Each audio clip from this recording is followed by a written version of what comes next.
আসসালামু আলাইকুম সবাইকে, কেমন আছেন আপনারা সবাই? আশা করছি সবাই ভালো আছেন। তো গত পর্বে আমরা দেখেছিলাম যে আপনারা কিভাবে স্টুডেন্টদের জন্য ক্লাস রুটিন মেক করবেন এবং কিভাবে স্টুডেন্টদের ফেস অ্যাটেন্ডেন্স সিস্টেমটা রান করবেন, সেই সিস্টেমটা আমরা দেখেছিলাম। তো আজকের এই পর্বে আমরা দেখব স্টুডেন্টদের কিভাবে আপনি ফি কালেকশন করবেন অনলাইনের মাধ্যমে অথবা অফলাইনের মাধ্যমে। এই বিষয়টা আজকে ক্লিয়ার করব। তো আমি অ্যাডমিন প্যানেলে যাচ্ছি। অ্যাডমিন প্যানেল থেকে এখানে আমরা ফি স্ট্রাকচার নামে একটা অপশন পাবো, ফি স্ট্রাকচার। এই মেনুতে ক্লিক করলে আপনি দেখতে পারবেন যে নতুন ফি যোগ করুন। এটা অবশ্যই আপনাকে করতে হবে। এর আগে আপনাকে যেটা দেখতে হবে সেটা স্টুডেন্ট কতগুলো আছে আপনাকে এখান থেকে দেখতে হবে। স্টুডেন্ট, আপনি কোন স্টুডেন্টের জন্য বা কোন ক্লাসের জন্য আপনি এই সিস্টেমটা করতে যাচ্ছেন সেটার উপর ডিপেন্ড করে আপনাকে এই ফি স্ট্রাকচারটা তৈরি করতে হবে। তো আমি ফি স্ট্রাকচারটা যেহেতু ক্লাস সিক্সের জন্য করব, আমি এখানে ডেমো পারপাসে দুইটা ডাটা রাখছি ক্লাস সিক্সের, সেই ক্ষেত্রে আমি ফি স্ট্রাকচার ক্লাস সিক্সের জন্যই করব। এখান থেকে নতুন ফি যোগ করুন বাটনে ক্লিক করলে আপনি ক্লাস এখান থেকে সিলেক্ট করবেন। সিলেক্ট করার পর ডিপার্টমেন্ট যেহেতু নাই ক্লাস সিক্সের, সেই ক্ষেত্রে আমি এখান থেকে ফি নাম দেবো ভর্তি ফি, এবং পরিমাণ দিব আমি ধরেন আমি ডেমো পারপাসে 150 টাকা দিলাম। দেন জরিমানা, আপনি চাইলে এটা জরিমানাও করতে পারবেন যদি বিলম্ব হয়ে যায় সেক্ষেত্রে। এবং শিক্ষাবর্ষ 2026, এটা মাসিক ফি। তো মাসিক ফিটা আমি এখান থেকে যোগ করে দিচ্ছি। অ্যান্ড এখান থেকে ফি কালেকশন যে মেনুটা দেখতে পাচ্ছেন এটাতে ক্লিক দিব। আমাদের ফি স্ট্রাকচার তৈরি হয়ে গেছে। এখন আমরা কি করব, আমরা ইনভয়েস তৈরি করব। কাদের জন্য? যে স্টুডেন্টদের জন্য আমরা অলরেডি একটা ফি স্ট্রাকচার তৈরি করছি।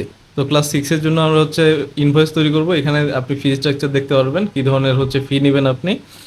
তো এখানে মাল্টিপল স্ট্রাকচার থাকলে এখানে কিন্তু ফি এর ধরন অনেক আসতে পারবে। সেক্ষেত্রে আপনি যে কোনো একটা সিলেক্ট করতে পারেন। তো আমি ভর্তি ফিটা সিলেক্ট করে নিলাম এবং শাখা আমি এখান থেকে এস সেকশনটা সিলেক্ট করে নিলাম। এবং মেয়াদ আমি এখান থেকে ভর্তি ফি দিয়ে দিচ্ছি। এটা মেয়াদ, আপনি তারিখটা এখান থেকে দিতে পারেন। আমি চাইলে এখান থেকে তারিখও দিতে পারি।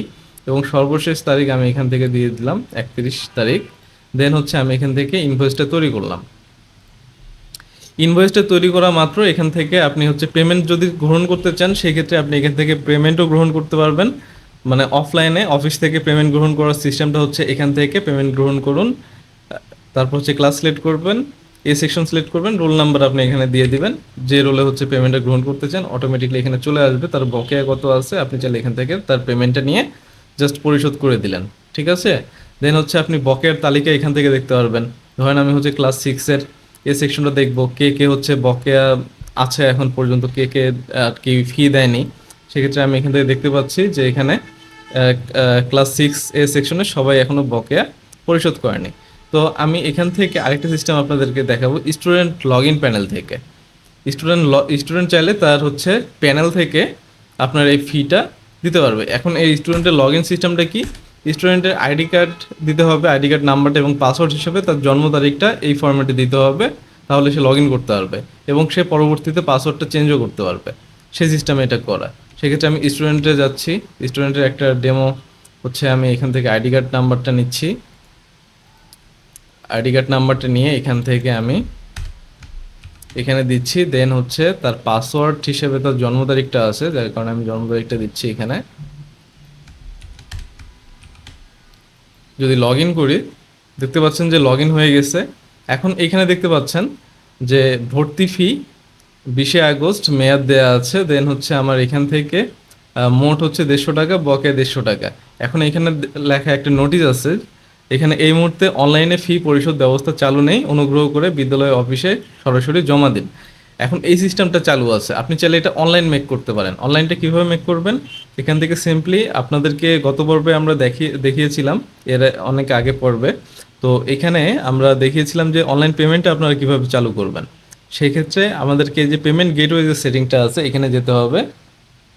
এখানে আমাদের ম্যানুয়াল যেটা চালু আছে ম্যানুয়ালটা আমাদেরকে অফ করে দিয়ে সংরক্ষণ করতে হবে। অ্যান্ড বিকাশটা চালু করতে হবে। বিকাশের স্যান্ডবক্সটা আমাকে সংরক্ষণ করে দেন অন করে এখান থেকে সংরক্ষণ করতে হবে।